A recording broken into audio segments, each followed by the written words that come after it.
Assalamualaikum warahmatullahi wabarakatuh. Alhamdulillah, nahmadullah wa nasta'inu wa nastaghfiruh wa na'udzu billahi min syururi anfusina min sayyiati a'malina may yahdihillahu fala mudhillalah wa may yudlil fala hadiyalah. Asyhadu an la ilaha illallah wahdahu la syarikalah wa asyhadu anna Muhammadan abduhu wa rasuluh alladzi la nabiyya ba'dah. Jamaah rahimakumullah, pagi ini kita akan membahas hadis tentang harta dalam keluarga antara anak dan orang tua. Kita baca hadisnya. Sulaiman bin Ash'as. Jadi Abu Daud itu namanya Sulaiman bin Al-Ash'as As-Sijistani.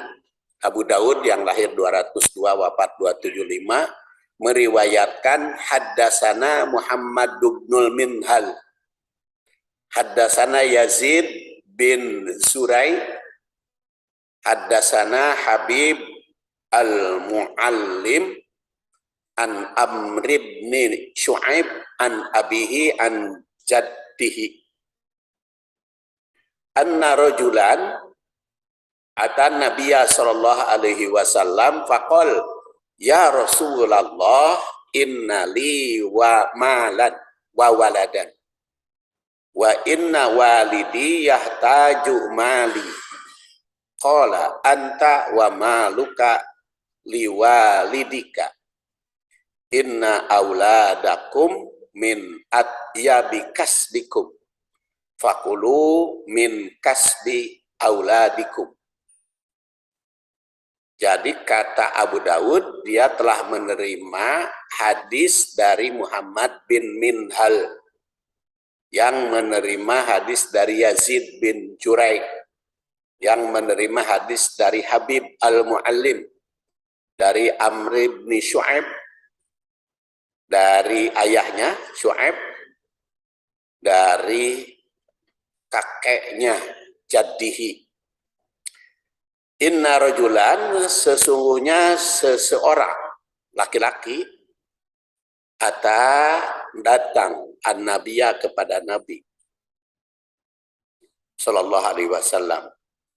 Faqala, dia mengatakan, ya Rasulullah, wahai Rasul, inna, sesungguhnya li, bagiku, malan, harta, wa waladan, dan anak.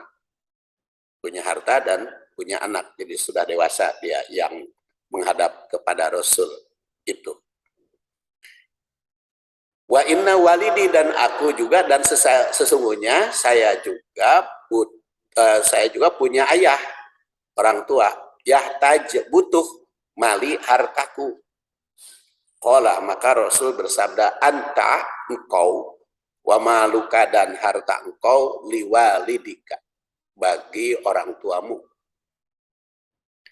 Inna auladakum, sesungguhnya anak-anakmu, min atyabi kasbikum, itu bagian dari yang paling baik hasil usahamu. Fakulu, maka makanlah olehmu, min kasbi auladikum, hasil usaha anakmu. Ini terjemahnya. Jadi hadis ini diriwayatkan oleh Abu Daud nomor 3063. Perbandingan matan dari 7 muhadis yang populer, yaitu Ahmad, Bukhari, Muslim, Abu Daud, Tirmidzi, Nasai, dan Ibnu Majah, itu hanya Abu Daud, Ibnu Majah, dan Ahmad yang meriwayatkan ini. Jadi sedangkan Al-Bukhari, Muslim, At-Tirmidzi, dan An-Nasai tidak meriwayatkan hadis ini. Dan perbandingan matanya ini, jadi kalau tadi ata rojulun, kalau Abu Daud itu sama dengan Ahmad, anna rajulan, tapi kalau Ahmad yang lainnya ata a'rabiyun. Jadi ada yang mengatakan inna rajulan, yaitu Ahmad nomor 6608, Abu Dawud, Ahmad juga, kemudian An-Nasai. Tapi kalau Ibnu Majah ja'a rajulun. Jadi ada ata a'rabiyun, ada yang mengatakan anna rajulan, ada juga yang mengatakan ja'a rajulun. Itu pangkal hadisnya. Jadi memperhatikan tabel tadi, tampak bahwa 3 rawi hadis itu menggunakan redaksi yang berbeda satu sama lain. Ahmad meriwayatkan ata a'rabi, tapi juga ada anna a'rabiyan. Kemudian juga anna rajulan. Kemudian juga perbedaan lain dalam riwayat Ahmad ada kalimat takhosomu, takhosoma ahadu abahu. Jadi bersengketa, berselisih dengan orang tuanya. Si yang datang kepada Rasul itu berbeda paham dengan orang tua. Berbeda paham, kalau tadi pendapat orang mengatakan harus mendahulukan diberikan kepada istri dan anak, kata orang ke orang tua, maka dia menghadap Rasul. Jadi berbeda paham itu. Punya harta diperdebatkan, orang tua minta, istri minta, anak minta. Dari kelebihan kepentingan itu dikamanakeun. Nah, itu berselisihnya. Maka karena Rasul Shallallahu Alaihi Wasallam itu konsultasi dalam segala hal, sehingga persengketaan antara anak dengan orang tua, antara masyarakat dengan masyarakat, antara orang per orang, ya dialognya atau konsultasinya pasti kepada Rasul. Maka Rasulullah SAW memberikan solusi di dalam hadis ini. Anta malu wa maluka liwalidika. Kamu dan hartamu milik orang tuamu. Dan ini rawi atau sanad atau mata rantai hadis yang meriwayatkannya. Kalau kita lihat tabel di sini, mata rantai sanad, ketiga rawi menerima hadis dari gurunya masing-masing. Ahmad itu sampai 3 kali meriwayatkan hadis ini dari gurunya. Yahya, yaitu pada nomor 63691, Nasir bin Bab pada nomor 6608, dan Affan pada 6706. Sedangkan sahabatnya yaitu dari Amr bin Su'aib. Amr bin Su'aib menerima hadis dari Su'aib bin Abdullah.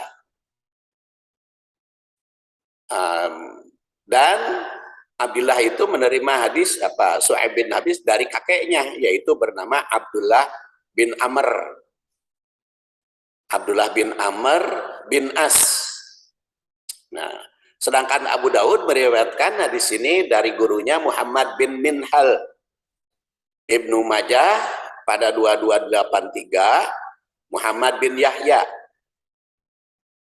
Jadi sahabatnya sama, namun guru-guru yang menerima hadis, yang mengajarkan hadis kepada para muhadis, 7 ahli hadis itu beda-beda. Ada yang banyak sanadnya atau mata rantainya panjang, ada juga yang pendek, tergantung kepada usia. Ya, jadi kalau Ahmad itu lebih pendek dari Abu Dawud karena Ahmad lebih dahulu hidupnya. Kalau Abu Dawud lahir 202, kalau Ahmad kan 146 lahirnya. Kemudian kita lihat yang kita kaji sanadnya, yaitu riwayat Abu Daud. Jadi yang kita uraikan sanadnya tidak semua riwayat, jadi cukup hadis yang kita kaji saja. Haddatsana Muhammad bin Minhal, itu Abu Daud. Muhammad bin Minhal itu guru Abu Daud yang dijuluki Abu Abdullah sebagai tabi al-atba, kurang baik ya, tabi al-atba, kalangan senior.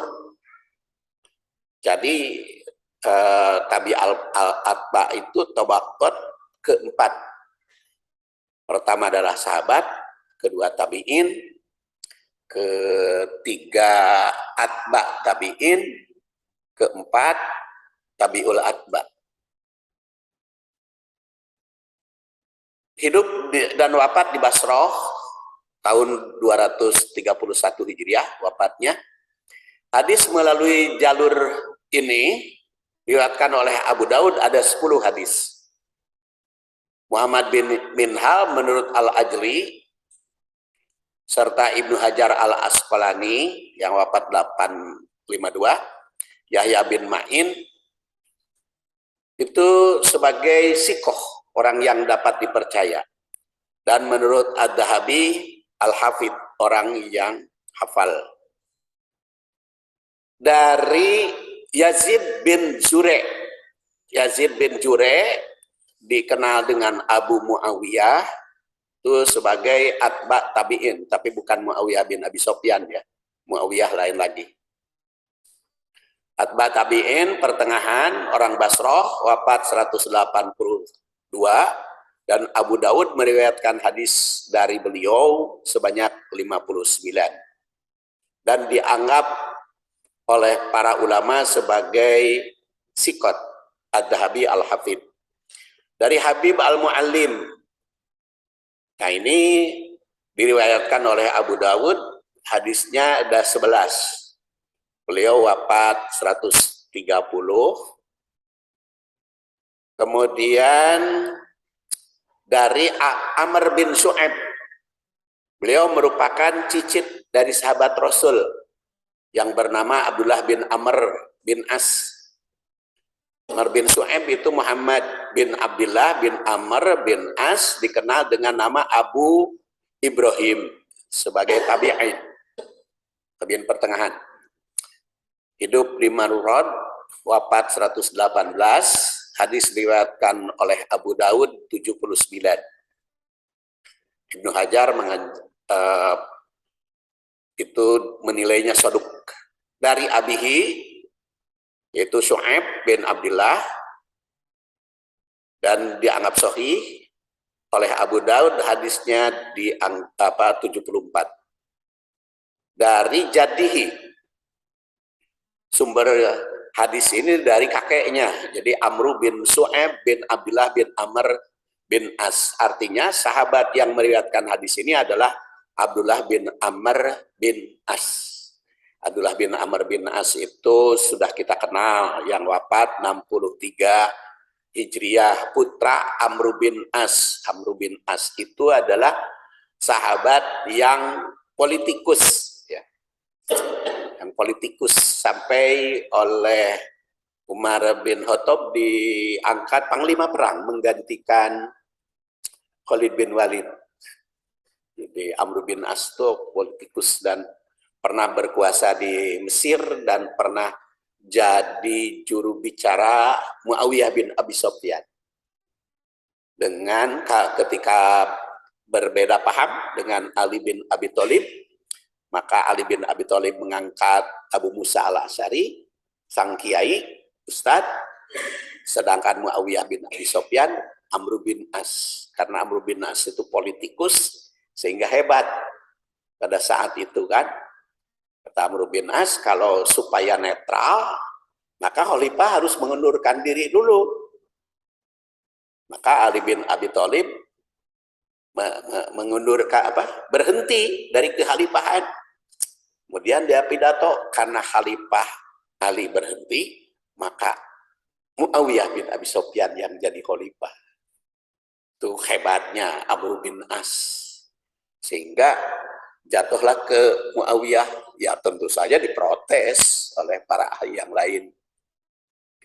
Akhirnya diadakanlah perdamaian sehingga kembali Ali bin Abi Thalib jadi khalifah, tetapi umat pada saat itu terbagi kepada kelompok Muawiyah yang membela Muawiyah, Amr bin As yang dianggap benar, ada yang menganggap Ali bin Abi Thalib yang benar. Ada juga yang menganggap Ali bin Abi Thalib maupun Muawiyah salah semua. Itu Khawarij. Khawarij yang menganggap salah semua. Ada juga yang tidak ikut campur urusan politik, eta mah cicing we temiluan. Pokoknya mah bener KBHOG. Ada juga yang menganggap benar semua Ali maupun Muawiyah. Maka orang-orang munafik disitulah mempengaruhi sehingga diangkatlah 6 orang untuk menjadi pembunuh semua. Pembunuh semua. Jadi baik Amr bin As, Ali, Abu Musa al-Asy'ari, Muawiyah, itu dibunuh aja semua. Diutuslah subuh itu ke masjid-masjid untuk membunuh semua yang bertahkim itu, sahabat itu. Dan kebetulan Muawiyah sakit untuk ke masjid, Amr bin As juga ente, Abu Musa al-Asy'ari juga ente, cuman Ali bin Abi Thalib yang ke masjid, maka Ali bin Abi Thalib lah yang dibunuh. Nah, itulah Amr bin As ya pengalamannya. Tapi kita yakin kata Ibnu Hajar al-Asqalani yang wafat tahun 852, as-sahabah kulluhum udul. Sahabat itu semua dapat dipercaya. Jadi kalau perselisihan politik itu ada, tapi semua sahabat itu demi menjalankan syariat Islam. Itu Amr bin As lalakonnya. Sekarang kita lihat tarikh matan hadis. Tarikh matan hadis, kita lihat riwayat Ahmad. Secara historis tersirat pada riwayat Ahmad yang wafat tahun 241 Hijriah, lahir 164. Yang mengisahkan seorang sahabat berbeda paham dengan ayahnya tentang harta. Kemudian ayahnya kemudian sahabatnya itu menghadap kepada Rasul. Makanya dikisahkan oleh Ahmad anna rajulan atan nabiyya sallallahu alaihi wasallam, seseorang menghadap Nabi yukhosim, mereka berbeda paham abahu tentang ayah. Jadi kalau di dalam riwayat Ahmad di sini berbeda pahamnya dengan ayahnya, abah. Abah itu ayahnya. Makanya cucu saya menyebut kepada saya kakek, nyebutnya abah. Kenapa abah? Karena itu bahasa Arab. Abah itu bapaknya, yaitu bapaknya bapak dan bapaknya ibu. Makanya cucu saya mah jangan manggil abi, saya bilang kepada saya. Karena kalau abi mah bapakku. Jadi manggilnya kalau ke kakek mah abah. Karena abah mah bapaknya, yaitu bapak siapa? Bapak ayah atau bapaknya ibu, katanya abah. Kalau abi mah bapakku, kan bukan bapakmu. Abah. Kemudian ada istilah walid, ya. Jadi kalau walid itu orang tua. Walid itu bisa orang tua kandung, bisa orang tua angkat. Walid itu. Jadi anak itu walad, ya. Walad itu anak, bisa anak kandung, bisa anak angkat, bisa anak asuh, bisa anak buah. Makanya kalau sudah lanjut usia, butuh anak itu. Jadi kemarin itu saya telusuri dengan kakak itu, sebetulnya tanggal lahir saya itu kapan sebetulnya mah, karena simpang siur. Ternyata memang 12 Rabiul Awal, hari Senin seperti Rasul, tahun 74, bukan 1974, 1374 Hijrah. Jadi pas 70 tahun umur saya itu sekarang kalau secara Hijriah setelah ditelusuri. Nah, ketika usia 70 tahun itu terasa butuh anak itu. 4 itu kurang. Baheula mah keur ngurus kan capek. Tapi ketika sekarang sudah berusia 70 tahun, anak 4 kadang-kadang suka rindu. Jadi kadang-kadang saya WA, saya kangen kamu datang. Kangen incu kan gitu. Jadi, makanya harus banyak anak teh, bukan hanya anak kandung, tapi waladin solihin, waladin solihin yad'ulahu, waladin solihin yad'ulahu itu yang anak yang banyak, ya, anak yang banyak. Jadi abah kalau di sini ayah. Faqala ya Rasulullah, yang berselisih itu menghadap kepada Rasul, ya Rasulullah, wahai Rasul, inna hada, sungguhnya ini, harta ini, qad ihtaja, butuh ila mali, ayahnya itu butuh kepada hartaku. Faqala, maka Rasul bersabda, anta wa maluka li abika, kamu dan hartamu itu milik ayahmu. Itu hadis riwayat Ahmad nomor 6608. Jadi secara historis hadis ini merupakan solusi dari Rasul bahwa semua yang dihasilkan anak itu hak orang tua. Tapi tidak semua hasil orang tua menjadi hak anak. Di situ tibalik di Indonesia mah hasil usaha orang tua dianggap hak anak. Jadi ketika anak dewasa minta warisan kepada orang tua. Padahal justru kalau di dalam hadis ini hak orang tua, milik anak itu adalah milik orang tua. Dan hadis ini kita kembali kepada ilmu hadisnya sebelum kita bahas materinya. Selain diriwayatkan oleh Ahmad, Abu Daud, Ibnu Majah, diriwayatkan pula oleh Al-Baihaqi. Tapi tidak kita bahas Al-Baihaqi karena dari 7 muhadis saja. At-Tibrizi yang wafat 741 dalam kitabnya Musnad Al-Masobih menganggapnya sebagai hadis sahih. Demikian pula Nasiruddin Albani yang wafat 1999 itu sahih menurut Albani. Popularitas 3 hadis ini di kalangan penyarah hadis cukup banyak.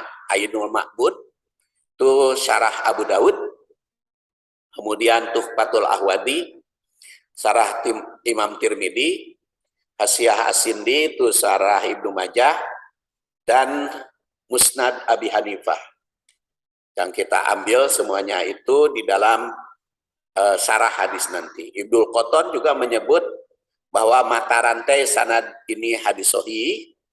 Kata Al-Mundiri, seluruh rawi hadis yang ini ulama dapat dipercaya. Itu sahih hadis. Sekarang kita lihat tahlil hadis. Anna rajulan atan nabiyya sallallahu alaihi wasallam faqala, sesungguhnya seseorang menghadap kepada Nabi sallallahu alaihi wasallam. Laki-laki yang menghadap Rasul atau seseorang yang menghadap Rasul tidak disebut namanya. Mungkin karena berkaitan dengan kelemahan, mungkin pula karena menghormati penghormatan tabi'in. Boleh jadi karena yang datang tersebut berganti-ganti atau bukan hanya satu orang. Jadi kadang-kadang tabi'in itu menyebut anna rajulan atau sahabat itu ya. Sahabat itu anna rajulan menyebutkan sahabat yang lain, tapi kalau ini sahabat yang mengatakan anna rajulan, sesungguhnya seseorang. Jadi tidak menyebutkan nama. Kenapa tidak menyebutkan nama? Boleh jadi tadi karena yang bertanya ini mungkin menunjukkan ada ketidaktahuan, namun disebut bisi isinin. Itu bisa jadi seperti seorang wanita yang menghibahkan diri kepada Rasul, itu kan tidak disebut namanya. Seorang wanita menghadap kepada Rasul, dia mengatakan wahabtu nafsi, aku menghibahkan diri kepada Rasul, tidak disebut namanya. Tapi ternyata tidak disebut itu bukan penghormatan saja, tapi memang yang datang kepada Rasulnya banyak. Ini juga boleh jadi. Yang datang kepada Rasul itu bukan hanya sendirian, tapi berganti-ganti, makanya disebut rajulan. Seperti kata Imam Ahmad, riwayat Ahmad, A'robi. A'robi itu orang dusun Arab. Jadi itu kita meyakini kalau seorang sahabat mengatakan ata rajulan, inna rajulan atau ata rajulun, itu yakin benar, walaupun tidak disebut nama. Jadi karena boleh jadi bukan hanya satu. Ahmad yang wafat 241 pada nomor 6706 dan Al-Baihaqi itu menyebutnya anna a'robiyan. Jadi bukan hanya Ahmad, Al-Baihaqi juga. Al-Baihaqi mah rawi hadis kabeh dinakeun, wafatnya 456 Hijriah. Jadi dusun Arab. Sebagaimana sering dikemukakan dalam berbagai kajian, sahabat yang tidak disebut namanya oleh sahabat yang meriwayatkan itu tidak menurunkan kualitas sebagai orang yang soleh, sahabat itu, karena tidak menurunkan kualitas hadis, karena sahabat itu orang soleh, jujur, dapat dipercaya. Seperti dikemukakan oleh Ibnu Hajar Al-Asqalani yang 852, as-sahabah kulluhum udul. Udul itu adil, tapi adil bukan di dalam hukum, tapi dalam penilaian hadis. Kalau disebut adil dalam ilmu hadis itu tidak berbuat maksiat, tidak menyimpang dari ajaran syariah Islam, itu adil. Ya, karena memang di dalam surat Al-Maidah kan jelas, malam yahkum bima anzalallah fa ulaika humud dzalimun. Barang siapa yang menghukum tidak berdasar hukum Allah, itu dolim. Jadi adil mah yang melaksanakan hukum Allah. Jadi kalau ada pertanyaan, mending milih kafir adil atau muslim dolim, pertanyaan itu salah. Karena berdasar syariat Islam tidak ada kafir adil. Yang adil itu pasti muslim. Karena malam yahkum bima anjalallah fa ulaika humul kafirun. Jadi pertanyaan itu salah kalau ada yang mengatakan mending milih pemimpin adil kafir, tapi muslim yang dolim itu tidak ada. Muslim itu tidak ada kafir itu adil, nggak ada. Karena yang adil itu dalam Islam adalah yang menjalankan hukum Allah.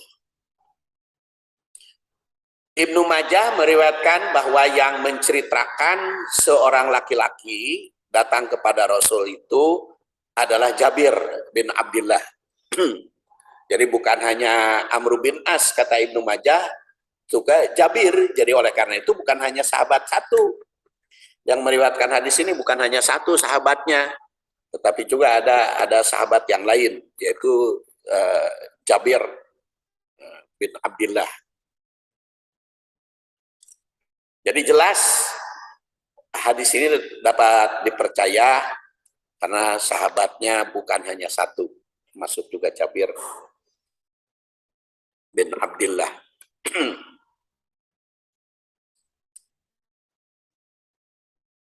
Ya Rasulullah, dia mengatakan, ya Rasulullah, inna li malan wa waladan. Hai Rasul, sungguhnya aku memiliki harta dan anak. Inilah pengaduan seseorang kepada Rasul, bahwa dia memiliki harta dan anak. Apakah harta yang dimilikinya itu menjadi milik anak? Seperti kebanyakan di Indonesia, mengenai nama pertanyaannya, apakah harta orang tua itu menjadi milik anak, ataukah milik siapa? Atau bagaimana? Ungkapan ini menerangkan bahwa orang tersebut sudah dewasa. Kenapa sekatakan berbicara dikatakan orang dewasa? Karena sudah punya anak. Jadi tadabbur hadis itu begitu. Jadi bukan anak yang bertanya kepada Rasul. Kenapa? Karena kalau anak justru diuruskan oleh orang tua. Jadi anak yang belum punya anak, anak yang belum punya anak, anak yang belum nikah, kan itu menjadi tanggung jawab orang tua. Persoalannya sampai kapan ngurus anak teh, tanggung jawab tanggung jawab orang tua terhadap anak teh. Kalau di dalam surat An-Nisa ayat 6 sih hatta idza balagun nikah. Nanti kita kaji. Hatta idza balagun nikah. Tanggung jawab orang tua terhadap anak itu sampai balagun nikah. Balagun nikah itu usia nikah. Usia nikah itu bermakna sudah usia nikah walaupun can nikah. Atau sudah nikah walaupun can usia. Makanya kalimatnya di dalam Quran balagun nikah. Hatta idza balagun nikah. Jadi bukan di dalam Quran itu bukan tahun, tapi balagun nikah. Seperti di Indonesia, syarat usia nikah, laki-laki 21, perempuan 19. Itu balagun nikah itu, walaupun can kawin, sudah balagun nikah. Tapi sebaliknya, kalau sudah nikah, anak sudah baru 18 tahun atau 16 tahun, tapi kalau sudah nikah, itu sudah lepas dari orang tua. Makanya kalau bapak-bapak ingin lepas tanggung jawab terhadap anak, buburu aja anak itu kawinkan. Karena kalau sudah kawin kan lepas. Anak awewe ya, capek orang ngabiayaan anak awewe, buru-buru nikahkan, geus nikah kan tanggung jawab suami. Nah, itu salah satu solusi supaya kita ingin segera tenang gitu hidup teh. Buru anak itu kawinkeun, nikahkeun. Jadi kalau nikahkeun kan tanggung jawab suami nah ulah dingkengke, yang dingkengke da can boga hajatan segala macam. Jadi kalau sudah nikah kan lepas semua. Kemudian di sini dikatakan ungkapan ini menerangkan bahwa orang tersebut sudah dewasa karena sudah punya anak. Dan sudah berusaha, usahanya mapan. Kenapa usahanya mapan? Karena dia punya harta.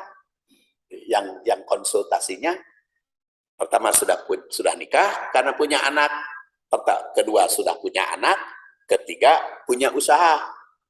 Karena dikatakan innali mal, aku punya harta.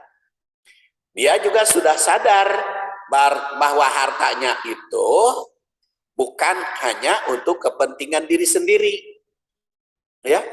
Kalau dia yakini bahwa harta itu untuk kepentingan diri sendiri kan nggak usah nanya kepada Rasul.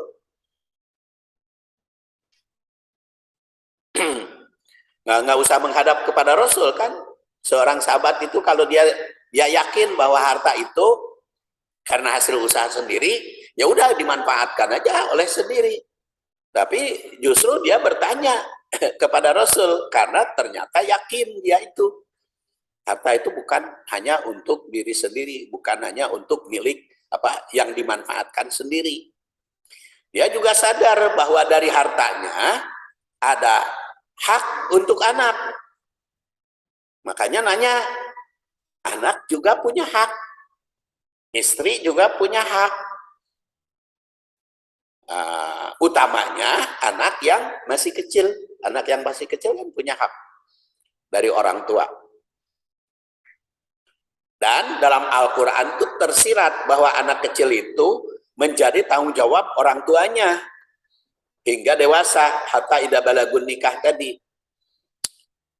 Di dalam surat Al-Baqarah 233, wal walidat yurdina auladahunna haulaini kamilaini. Karena kalau membahas hadis tidak lepas dari Quran. Seperti kita membahas Quran tidak lepas dari hadis. Quran hadis itu sumber utama. Wal walidat yurdina auladahunna. Walidat, ibu yang melahirkan, yurdina auladahunna, menyusui anaknya, haulaini kamilaini 2 tahun. Liman aroda ayutimar rodo'ah, bagi yang menginginkan kesempurnaan rodo'ah. Wa alal mauludi lahu, dan bagi ayah, maulud itu dilahirkan lahu baginya, maka berkewajiban rizkuhunna wa kiswatuhunna bil ma'ruf, memberi rezeki, memberi pakaian secara ma'ruf. Jadi kalau anak kecil mah tanggung jawab orang tua bil ma'ruf. Tapi la tukallab nafsun illa wus'aha, jangan menimbulkan kesulitan. La tudar walidatun biwaladiha, ibu jangan ripuh oleh anaknya. Wala mauludun biwaladihi, ayah juga jangan repot oleh anaknya. Wa alal warisi mislu dalik, ahli waris yang lain juga demikian. Jadi ulah saling merepotkan, juga saling menyenangkan. Jadi dalam ayat ini jelas bahwa anak yang masih kecil secara ekonomi tanggung jawab ayah. Sang ibu menyusui sejak melahirkan hingga usia 2 tahun.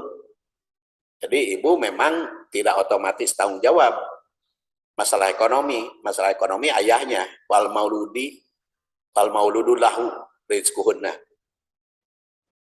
Sedangkan biaya hidup anak dan istri merupakan tanggung jawab ayah. Semua itu tidak boleh memberatkan pihak manapun, melainkan harus saling meringankan. Jika anak itu sebagai anak yatim, maka harta peninggalan ayahnya itu harus diurus oleh pengampu. Jadi ketika anak itu masih kecil, dapat warisan dari orang tua, dari ayahnya meninggal, jangan diberikan kepada anak yatim itu. Tapi harus ada pengampu, harus ada pengurus, pengasuh. Dan pengasuh secara jujur itu Rasul berjanji, anak wakafilul yatim bil jannah. Aku bersama orang yang mengasuh anak yatim di surga. Jika anak itu sebagai anak yatim, maka harta peninggalan ayah harus diurus oleh pengampu untuk membiayai hidupnya. Jika tidak anak